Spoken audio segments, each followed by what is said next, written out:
আপনি আমার সাথে একটু কথা বললেই আমি বেঁচে যাব। একটু কথা বলুন না দয়া করে, আমাকে বাঁচিয়ে তুলুন। শেষবার ক্ষমা করুন আমায়। আমি সারা জীবন আপনার পায়ে পড়ে থাকব।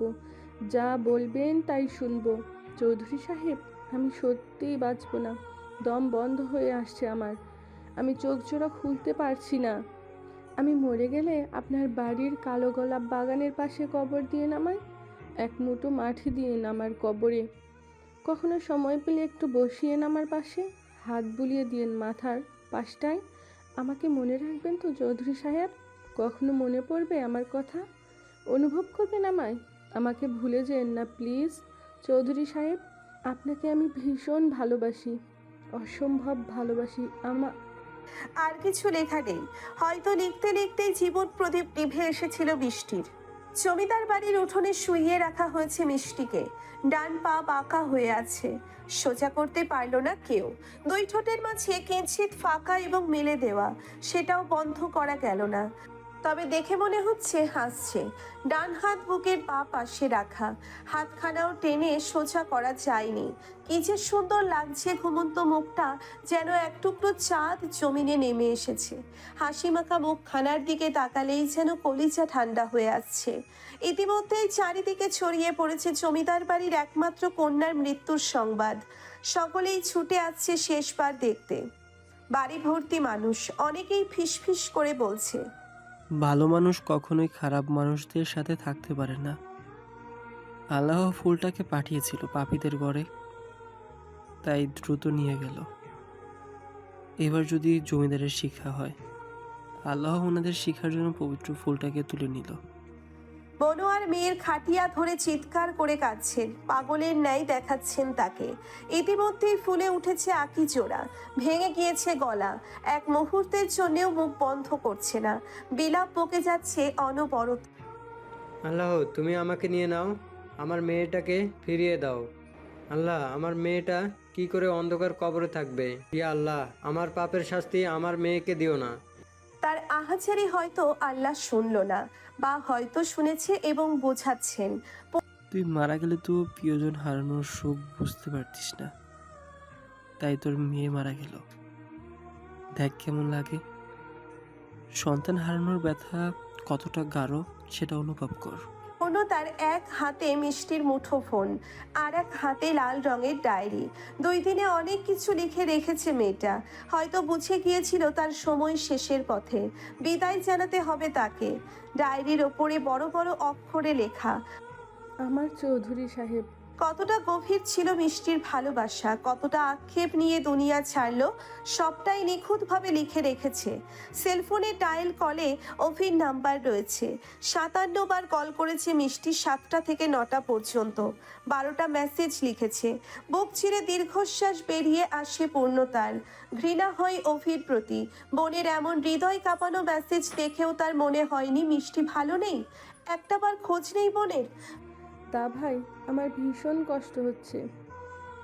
দা ভাই রে, বাবাকে একটু কল করে বল না আমায় ডাক্তারের কাছে নিয়ে যেতে। দা ভাই, একবার বাড়ি আয় না, তোকে খুব দেখতে ইচ্ছে করছে। দা ভাই, চৌধুরী সাহেবকে বল না আমার সাথে একটু কথা বলতে। দা ভাই, আমি মরে যাচ্ছি। দা ভাই, আমার বুকের মধ্যে কিছু একটা চেপে বসে আছে, শ্বাস নিতে কষ্ট হয় আমার। দা ভাই, আমার ঘাড়ের রগগুলো ফুলে উঠছে। দা ভাই, আমাকে বাঁচা না। দা ভাই, আমি ভালোবাসি তোকে। দা ভাই রে, আমি সহ্য করতে পারছি না। ও দা ভাই রে, মাকে একটু নিয়ে আয় না। আমি বোধহয় শেষবার তোকে দেখতে পারলাম না দা ভাই। বাঁচার জন্যে আপ্রাণ চেষ্টা করে গিয়েছে মিষ্টি, কিন্তু ভাগ্যের কাছে হেরে গিয়েছে। ডায়েরিখানা খাটের ওপর ফেলে রাখে পূর্ণতা। উল্টো হয়ে পড়ে এবং শেষ পৃষ্ঠা মিলে যায়। স্পষ্ট লেখা দেখতে পায়, পৃথিবীর হাজারো মানুষ আপনাকে দেখবে, কিন্তু আমি আর কখনোই দেখতে পাবো না। বিড়বিড় করে আওড়ায় পূর্ণতা। তুমি ছাড়া আমার কেউ নেই জেনেও একা ফেলে চলে গেলে আমি বাঁচবো কি করে? আমাকে আগলে রাখবে কে? তোমার চৌধুরী সাহেব সারা জীবন তোমার থাকবে, কথা দিলাম। মায়ের আহাজারিতে ঘুম ভাঙে ইফতিয়ারের, উচ্চস্বরে বিলাপ বকে যাচ্ছেন। বিরক্তিতে চোখ মুখ কুঁচকে ফেলে ইফতিয়ার, কানের ওপর বালিশ চাপা দিয়ে আবারও ঘুমানোর চেষ্টা করে, কিন্তু ব্যর্থ হয়। মায়ের চিৎকারের স্বর বাড়ছে যেন, শব্দ করে দরজা খোলার শব্দ হয়। পিট পিট করে চোখ খোলে ইফতিয়ার। আমিনা বেগম ইফতিয়ারের কক্ষে প্রবেশ করে বিচলিত স্বরে বলে, আব্বা, মিষ্টি আর নেই। চমকে ওঠে ইফতিয়ার, এক লাফে উঠে বসে। বুকের ভেতরে কম্পন শুরু হয়ে যায়। কাপা কাপা গলায় বলে, মজা করছে নিশ্চয়ই। ও শিখেছে তোমাকে এটা বলতে, আবার মিথ্যে বললে। আজকে ওকে ইচ্ছে মতো বকে দেব। বলতে বলতে কোমরে ছড়িয়ে থাকা কম্বল সরিয়ে মার্বেল ফ্লোরে পা রাখে। ডান হাতে চুল ঠিক করে চপ্পল জোড়া খুঁজতে থাকে। খাটের অন্য কোনায় পেয়ে যায়। পরপর কাবাট হতে একখানা শার্ট নিয়ে গিয়ে চাপাতে চাপাতে বেরিয়ে পড়ে কক্ষ হতে। আমিনা বেগমও ছেলের পেছনে যেতে থাকে। দূর হতেই জমিদার বাড়িতে মানুষের কোলাহল আন্দাজ করা যাচ্ছে। রাস্তা জুড়ে রয়েছে কিলকিলে মানুষ, সকলের নয়ন জোড়া ভেজা। ইফতিয়ারের শ্বাস আটকে আসতে চায়, হৃদয়ের কাঁপন বাড়তে থাকে, মনের মধ্যে প্রশ্ন জাগে। এত মানুষ কেন? তাহলে কি মা ঠিক বলল? পরপরই আবার মনকে বোঝায়, এটা কখনোই হতে পারে না। হয়তো অন্য কোনো সদস্য মৃত্যুবরণ করেছে বা এমপির কাছে কোনো দরকার এসছে। জমিদার বাড়ির মূল ফটকে পা রাখতেই ইফতিয়ারের নজর পড়ে কাঠের খাটিয়ার পানে। কেউ একজন লম্বা হয়ে শুয়ে আছে। সাদা রঙের বিছানার চাদর দ্বারা ঢেকে রাখা হয়েছে মুখখানা। মনোয়ার খাটিয়ার পায়া ধরে ঘাপটে মেরে বসে আছে। ইমন, ঈশান, ইফাত সকলেই রয়েছে। তাদের আহাজারিতে মুখরিত হয়ে উঠেছে চারিপাশ। মমতা বেগমের আর্তনাদে বুক ফেটে আসছে সকলের। শিউলি, রেশমা, রিমা ওনারাও আঁচলে মুখ থেকে কাঁদছে। শুধু দেখা যাচ্ছে না পূর্ণতাকে এবং মিষ্টিকে। ইফতিয়ার খাটিয়ার পাশে বসে পড়ে। কাপা কাপা হাতে চাদর সরাই মুখ হতে। চোখের সামনে ভেসে ওঠে মিষ্টির মলিন মুখখানা। ঘুমিয়ে আছে চোখ বন্ধ করে এবং হাঁ করে। তার ঠোঁটের কোণে যেন মিষ্টি হাসি। ইফতিয়ার নিজেও মুচকি হাসে, মিষ্টির দুই গালে হাত দিয়ে বলে, এ মিষ্টি, ওঠো, দেখো তোমার চৌধুরী সাহেব এসেছে, চোখ খুলে দেখো। ইফতিয়ারের ডাক উপেক্ষা করে মিষ্টি খোলে না আঁখি পল্লব। বিচলিত হয় ইফতিয়ার। মিষ্টি কখনোই এমন করে না। একবার কল দিলেই কল ধরে, একবার ডাকলেই তাড়াহুড়ো করে ছুটে আসে। সেই মিষ্টি আজকে কেন সাড়া দিচ্ছে না? মিষ্টি, আমি কথা বলছি তো তোমার সাথে, দেখো ধমক দিচ্ছি না। তুমি খুশি হবে না? কিটকিটি হেসে উঠবে না? আর চোখে তাকিয়ে থাকবে না? আমায় দেখবে না? চোখে চোখ পড়তে লজ্জায় নুয়ে পড়বে না? মিষ্টি, ও মিষ্টি, রাগ করেছ? মিথ্যে বলে শাস্তি দিচ্ছিলাম তো, আর শাস্তি দিব না। ওঠো না লক্ষ্মীটি। আমিনা বেগম ছেলের কাঁধে হাত রাখে। বাবা, ও আর কথা বলবে না। চিরনিদ্রায় স্থায়িত হয়েছে মিষ্টি। চোখ দুটো বন্ধ করে ফেলে ইফতিয়ার। ঠোঁটজোড়া কাঁপছে। শক্তপোক্ত পেশি বহুল শরীরখানাও ধরে রাখতে পারছে না। অগত্যা মাটিতে বসে পড়ে। মনে হচ্ছে দুনিয়া থমকে গিয়েছে। বুকের ভেতরে কেউ ছুরি দিয়ে বারবার আঘাত করছে। মনে পড়ে যাচ্ছে কিছু স্মৃতি, গতকালকের বলা কথাগুলো। আমার সাথে একটু কথা বলবেন চৌধুরী সাহেব? আহারে, কতটা আকুলতা নিয়ে বলেছিল মেয়েটা। আমার বুকে ব্যথা হচ্ছে, ডাক্তারের কাছে নিয়ে যাবেন আমায়? বাঁচার প্রবল ইচ্ছে শক্তি থেকেই বলেছিল কথাটা, কিন্তু বেঈমান ইফতিয়ার শুনল না। ফুপিয়ে কেঁদে ওঠে ইফতিয়ার। মিষ্টির হাতখানা মুঠোয় পুড়ে কপালে ঠেকিয়ে হাউমাউ করে কেঁদে ওঠে আর বলতে থাকে, এটা হতে পারে না। আমার আল্লাহ কখনই আমার সাথে এমনটা করতে পারে না। আমি কি সব হারাবো? ভালো থাকার অধিকার কি আমার নেই? আমি যে ডালটা ধরি সে ডালটাই ভেঙে যায়, এতটাই দুর্ভাগ্য। ইফতিয়ারকে থামানোর স্পর্ধা কারোরই নেই। আমাকে ছেড়ে যেও না মিষ্টি, তোমাকে হারানোর শোক আমি সইতে পারবো না। তোমার চৌধুরী সাহেব বাঁচবে না মিষ্টি। মধ্যবয়স্ক এক হুজুর বলে।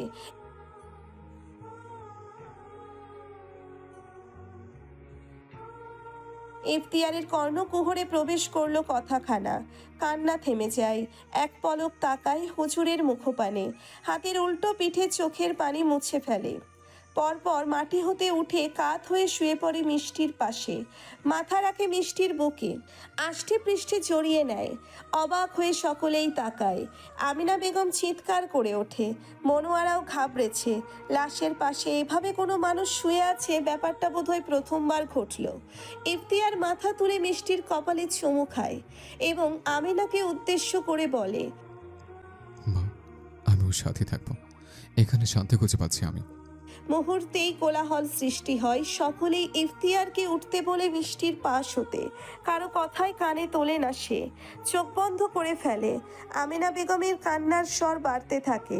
আবারও আখাচারিতে মত্ত হয় জমিদার বাড়ি। জমিদার সাহেব লাঠিতে ভর করে এগিয়ে আসে ইফতিয়ারের নিকট। নানান কথা বলে ওঠার অনুরোধ করে, ইফতিয়ার কানেই তোলে না। হুজুর সহ উপস্থিত সকলেই অনুরোধ করে। সবশেষে টেনে তুলতে যায়, কিন্তু মিষ্টিকে এত শক্তি দিয়ে আঁকড়ে ধরেছে যে টেনে তুলতে ব্যর্থ হয়। ঘন্টা পেরিয়ে যায়, কেউ তুলতে পারে না ইফতিয়ারকে। মরা বাড়িতে আরেক ঝড়ের সৃষ্টি হয়। তখন পূর্ণতা ডায়েরি হাতে এগিয়ে আসে, ইফতিয়ারের পাশে দাঁড়ায়, ধীর গলায় বলে, চৌধুরী সাহেব তাকান আমার পানে। চটচলতে চোখ তুলে ইফতিয়ার। পূর্ণতাকে দেখে যেন সে খুশি হলো। পূর্ণতা, আমি মিষ্টিকে কথা দিয়েছি সারা জীবন ওর পাশে থাকবো। কথা রাখবো না? মিষ্টি ভীষণ ভয় পায়, লাইট বন্ধ করে ঘুমোতে পারে না। একা কবরে কি করে থাকবে? ঠোঁট কামড়ে কান্না আটকায় পূর্ণতা। ইফতিয়ার মাথার ওপরে অবস্থিত আসমানের পানে তাকিয়ে বলে, অসম্ভব ভালোবাসার বিনিময়ে আমি শুধু অভয়ের উপহার দিয়েছে। শেষ সময় আমি ওর সাথে গিয়ে ওকে বোঝাতে চাই আমি বেইমান না, ওকে ভীষণ পছন্দ করি আমি। আমার হৃদয় জুড়ে পূর্ণতা থাকলেও মস্তিষ্ক জুড়ে মিষ্টি রয়েছে। চৌধুরী সাহেব মিষ্টি তো চায় আপনি বেঁচে থাকুন, ওর ইচ্ছেগুলো পূরণ করুন। আপনি মিষ্টির সাথে কবরে যেতে চাচ্ছেন, তবে জানেন কি, মিষ্টি আপনাকে খুঁজতে আসবে দুনিয়াতে, দেখবে আপনি ওর ইচ্ছে পূরণ করছেন কিনা। উঠে আসুন। পূর্ণতা হাত এগিয়ে দেয়। ইফতিয়ার এক দৃষ্টিতে তাকিয়ে থাকে পূর্ণতার হাতের পানে এবং পর মুহূর্তেই ভাবতে থাকে পূর্ণতার বলা কথা। মিষ্টি দেখবে আপনি ওর ইচ্ছে পূরণ করছেন কিনা। আমার কথা রাখবেন না চৌধুরী সাহেব? শুনবেন না? ইফতিয়ার পূর্ণতার হাত ধরে না, একা একাই উঠে বসে। এই হাতখানা ধরার জন্যে কতকাল অপেক্ষা করছে ইফতিয়ার, কত রাত নির্ঘুম কাটিয়েছে, অথচ আজকে সেই হাত নিচ থেকে এগিয়ে আছে ইফতিয়ারের পানে। কিন্তু ইফতিয়ার ধরতে চায় না। পূর্ণতা ইফতিয়ারের দিকে এগিয়ে দেয় লাল রঙের ডায়েরি খানা এবং বলে, আপনি খুব ভাগ্যবান চৌধুরী সাহেব, এক নারীর অসম্ভব ভালোবাসার অধিকারিণী আপনি। তার ভালোবাসার দাম দিতে হবে তো। ইফতিয়ার ডায়েরিখানা হাতে নেয়। ইতিমধ্যেই বেলা 11টা বেজে গিয়েছে। পূর্ণতা নিজ থেকে ইফতিয়ারের হাত ধরে তাকে ওঠায় খাটিয়া হতে, খানিকটা দূরে রাখা চেয়ারে বসায় এবং মহিলাদের বলে মিষ্টির গোসলের ব্যবস্থা করতে। ইফতিয়ার ডায়েরির প্রথম পৃষ্ঠা উল্টায়। ইফতিয়ারের চোখে পানি নেই, সে মনোযোগ দিয়ে তাকিয়ে আছে মিষ্টির পানে। বিড়বিড় করে বলে, পুরো পৃথিবীর সবাই দেখবে আমাকে, কিন্তু যে সারাক্ষণ দেখতে চাইতো সে দেখতে পাবে না, কে মুগ্ধ নয়নে তাকাবে না। পূর্ণতার অভাব তো তুমি পূরণ করেছিলে, দুঃখ ভুলিয়ে সুখের মুখ দেখিয়েছিলে। এবার তোমার অভাব কি করে মেটাবো আমি? প্রবল বেগে বাতাস বইতে থাকে মুহূর্তেই। বাতাসের শুধু শব্দ হচ্ছে, উড়িয়ে নিয়ে যাচ্ছে না কিছুই। সেই বাতাস কানে কানে বলে ওঠে, ভালোবেসে আগলে রাখুন, হৃদয় মাঝে দিয়েন ঠাই। এই জন্মে পেলাম না আপনাকে, পর জন্মে যেন পাই। মিষ্টির আবদার মেটাতে তাকে কবর দেওয়া হয় চৌধুরী বাড়ির গেটের পাশে। তার খানিকটা দূরেই রয়েছে বিশাল মসজিদ। ইসমাইল চৌধুরী অবশ্য আপত্তি করেছিলেন, কিন্তু ছেলের মুখের দিকে তাকিয়ে জোর দিতে পারেনি। কবর দিয়ে সকলেই বাড়ি ফিরে গেলেও রয়ে গিয়েছে পূর্ণতা। হাঁটু মুড়ে বসে একদৃষ্টিতে তাকিয়ে আছে মিষ্টির কবরের পানে। চোখে তার পানি নেই, হয়তো শুকিয়ে গিয়েছে। শরীর ক্ষত এখনো জখম রয়েছে, আঁচল সরলেই বেরিয়ে আসবে কামড়ের দাগ। বুক ফেটে আসছে পূর্ণতার, বারবার চিৎকার করে বলতে ইচ্ছে করছে, মিষ্টি তুমি ছাড়া ওই পাপের রাজ্যে একা বসবাস করব কি করে আমি? কে আমায় সাহায্য করবে? কার কাছে মনের কথা বলবো? কিভাবে থাকবো আমি? পূর্ণতার থেকে খানিকটা দূরে ইফতিয়ার দাঁড়িয়ে আছে, তার দৃষ্টি পূর্ণতার পানে। মিষ্টির বলা একটা কথা মনে পড়ে যায় ইফতিয়ারের। ইরিনাপু, আকাশ ভাইয়াকে পেল না, মিষ্টি ইফতিয়ারকে পেল না, ইফতিয়ার পূর্ণতাকে পেল না, পূর্ণতা অভিরাজকে পাবে না। আমাদের কি ভাগ্য বলুন তো চৌধুরী সাহেব। আমরা যেন এক না পাওয়ার আন্দোলনে মুখিয়ে পাচ্ছি, পাল্লা ধরেছি কষ্টের সাগরে ডোবার। আমাদের কষ্টের সমাপ্তি কোথায়? কোথায় গেলে পাবো একটু সুখের হদিস? আঁখি ভর্তি পানি থাকলেও মুখে তাচ্ছিল্যের হাসি ফুটে ওঠে ইফতিয়ারের ঠোঁটের কোণায়। দেহ হতে প্রাণ বেরিয়ে গেলেই সুখের রাজ্যের দেখা মিলবে। একই ভঙ্গিমায় আবার বিড়বিড় করে বলে, আমার জন্য অপেক্ষা কেন করলে না পূর্ণতা? একটু অপেক্ষা করলে আমাদের সুখের কোনো কমতি থাকতো না। মিষ্টি আমি চিনতাম না, জড়াতাম না মিথ্যে সম্পর্কে। দ্বিতীয়বার মন ভাঙতো না আমার। আমার সব আঘাতের মূলে তুমি কেন রয়েছে পূর্ণতা? আমার এমপি সাহেব কেন এলো না ইফতিয়ার? বোনের মৃত্যুও তার মন গলাতে পারলো না? এমন তো ছিল না তিনি, এতটা পাষাণ কি করে হয়ে গেল? আসমানের পানে তাকাই ইফতিয়ার, মুখ ছিঁড়ে দীর্ঘশ্বাস বেরিয়ে আসে। পূর্ণতা ঘাড় বাঁকিয়ে তাকাই ইফতিয়ারের পানে, উদাস গলায় শুধায়। ইফতিয়ার 2 পা এগিয়ে এসে পূর্ণতার মুখোমুখি দাঁড়ায়। অভিমান দেখতে পাই পূর্ণতার চোখে, চিন্তিত বোধ হয়, আবার মনের মধ্যে ভয়ও চেকে বসেছে। স্ত্রীরা বোধহয় এমনই হয়, স্বামীর অনুপস্থিতিতে এভাবেই ভেঙে পড়ে।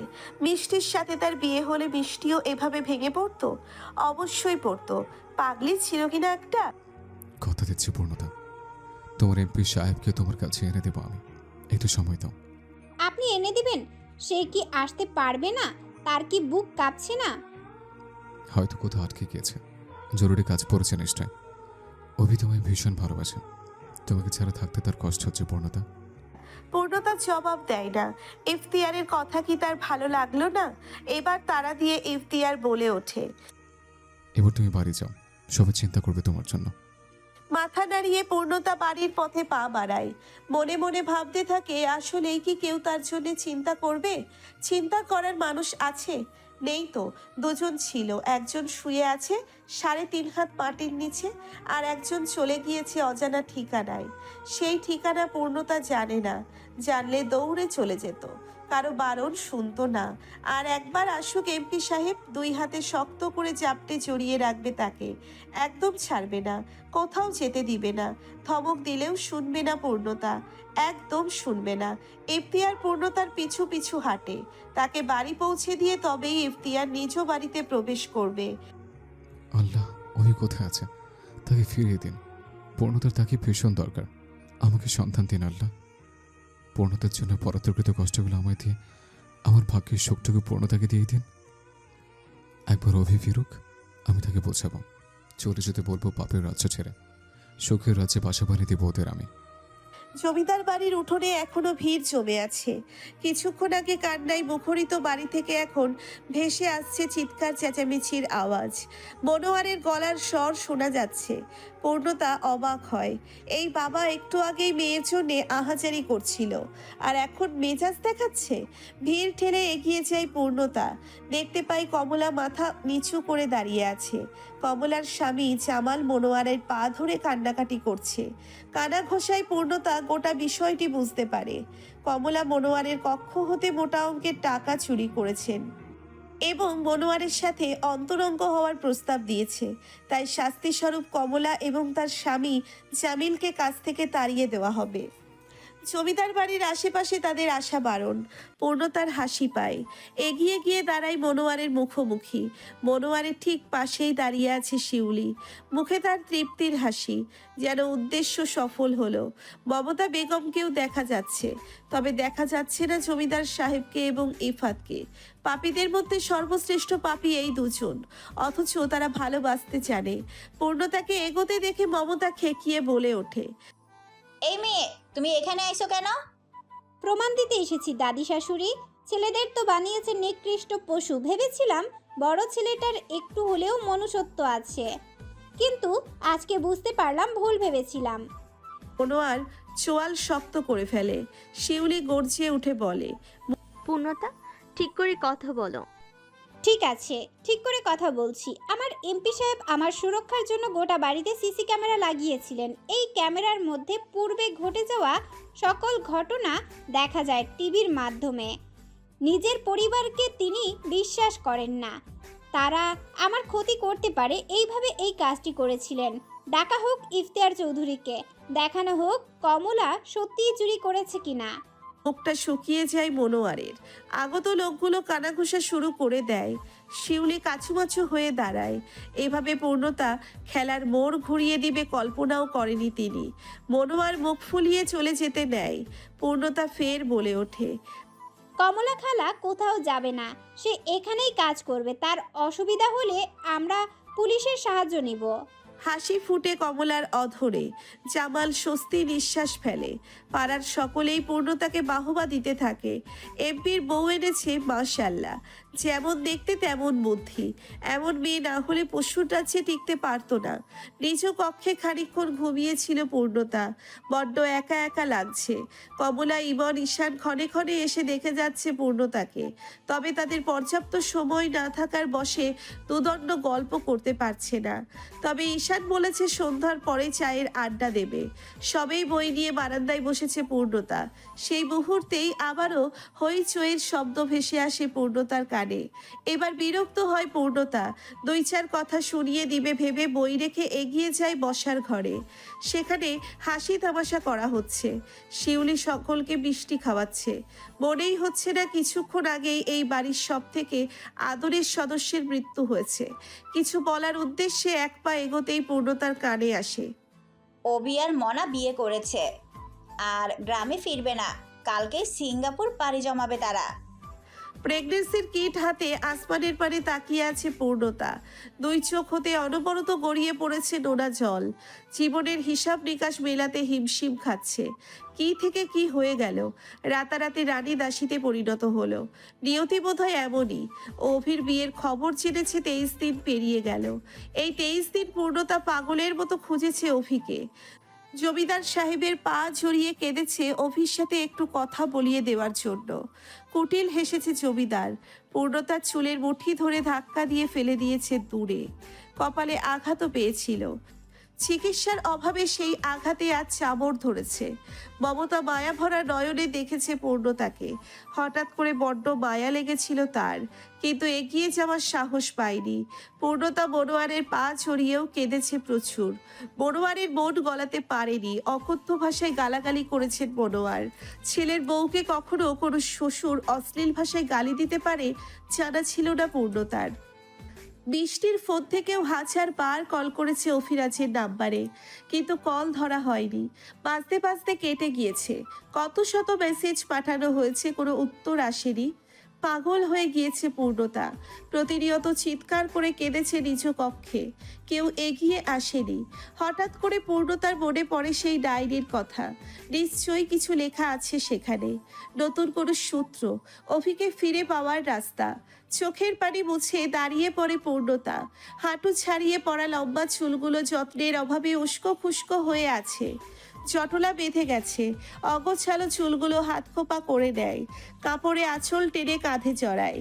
গুটি গুটি পায়ে এগিয়ে যায় ডায়েরির নিকট। পড়ার টেবিলে বইয়ের ভাঁজে যত্ন করে রাখা ডায়েরিখানা বের করে। পৃষ্ঠা আপনা আপনি উল্টে যায়। নিশ্চয়ই হাওয়া আসছে প্রবল বেগে। 57 নাম্বার পেজে এসে থামে আর উল্টাই না পৃষ্ঠা। পূর্ণতা ঝাপসা দৃষ্টিতে তাকায়।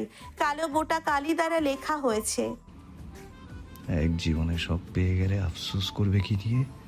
থাকুক না কিছু চাওয়া অপূর্ণ, যাতে দিন শেষে দীর্ঘশ্বাস ফেলে বলতে পারো, ইস যদি পেয়ে যেতাম কতই না সুন্দর হতো জীবন। আমি তোমার জীবন সুন্দর করতে চাই না, প্রতি মুহূর্তে আঘাত দিতে চাই। আমি তোমার আফসোসে থাকতে চাই পূর্ণতা, কপালে নয়। আমি তোমার কাজল কালো আখির অশ্রু হতে চাই, গোলাপি অধরের হাসি নয়। আমায় ক্ষমা করো না কখনো। আমার প্রতি ঘৃণা নিয়ে সারা জীবন বেঁচে থেকো, তবুও ক্ষমা করে অন্য কারো হইও না। ঠোঁট কামড়ে কান্না আটকানোর চেষ্টা করে পূর্ণতা, কিন্তু চোখের পানি যে বড্ড বেহায়া, কিছুতেই বাদ মানে না।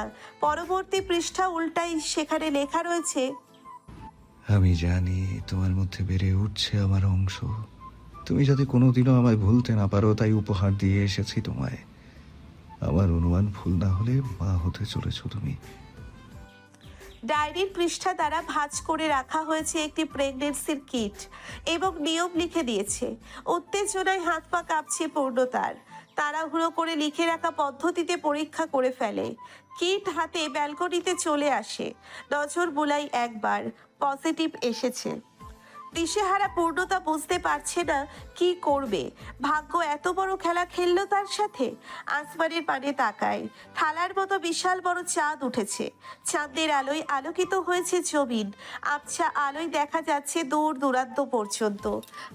আল্লাহ শুধু একবার আমার সাথে দেখা করিয়ে দিন, তার প্রাণ ভরে শেষবার দেখতে চাই তাকে। আর কিচ্ছু চাইবো না তার কাছে, আমার আর কিছু চাওয়ার নেই, অভিযোগও নেই তার প্রতি। যোগ্য ছিলাম না আমি, তাই হয়তো ছেড়ে চলে গেল। তবে একটা প্রশ্ন করতে চাই তাকে, আমায় ভালোবাসলেন না কেন এমপি সাহেব? একটু ভালোবাসলে ঠকতেন না।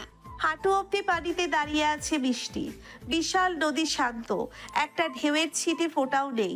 ইফতিয়ার রাঙায় দাঁড়ানো, কয়েকবার ধমকেছে বৃষ্টিকে পানি থেকে উঠে আসার জন্য, কিন্তু দস্যি বৃষ্টি ইফতিয়ারের কথা কানেও তুলল না। মেজাজ বিগড়াই ইফতিয়ারের। এমনিতেই কিছুদিন হলো পূর্ণতাকে দেখতে পাচ্ছে না। অভিরাজ পূর্ণতাকে নিয়ে দূরে কোথাও চলে গিয়েছে।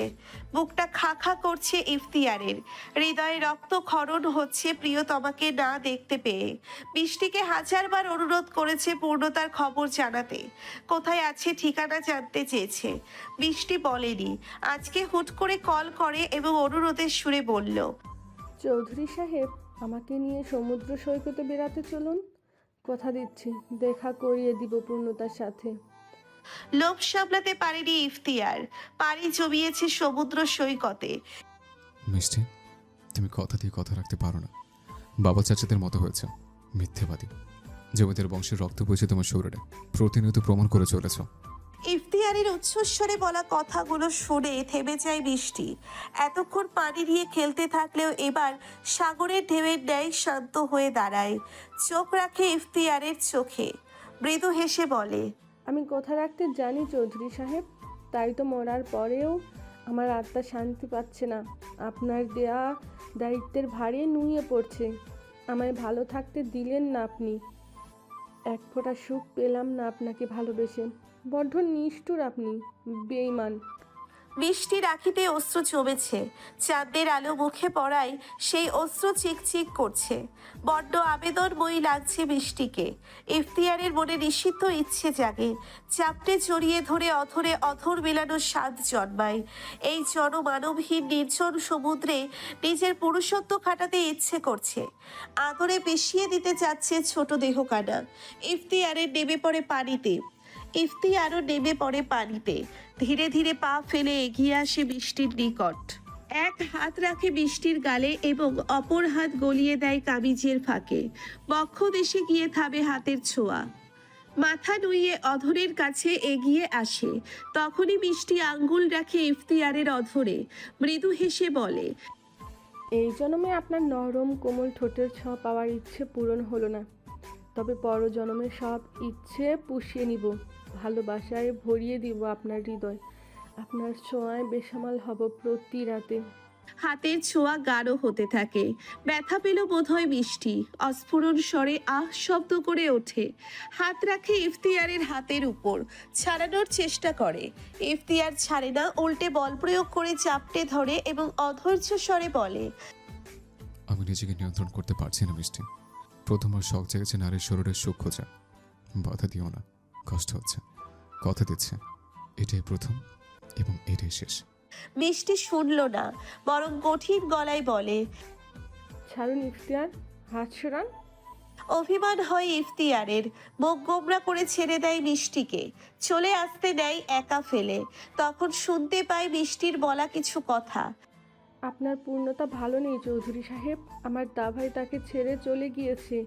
কালকে বাবা দাদা পূর্ণতাকে মিথ্যে বদনাম দিয়ে বাড়ি থেকে তাড়িয়ে দিবে এবং মাঝ রাস্তা থেকে তুলে নিয়ে বিক্রি করে দিবে বিদেশিদের কাছে। পূর্ণতাকে বাঁচান চৌধুরী সাহেব, আপনার পূর্ণতাকে বাঁচান। পরপর বিলাস একটা ঢেউ আসে, সেই ঢেউ ভাসিয়ে নিয়ে যায় মিষ্টিকে।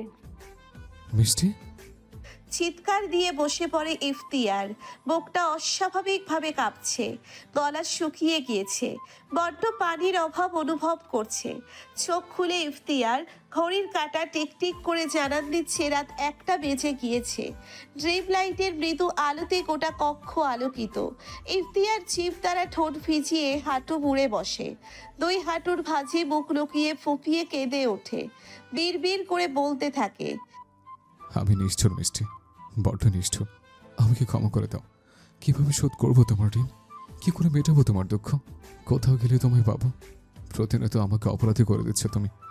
তোমাকে আমি ব্যবহার করলাম শুধু, একটু ভালোবাসতে পারলাম না। পরপরে ইফতিয়ারের মনে পড়ে পূর্ণতার কথা, চট করে মাথা তোলে।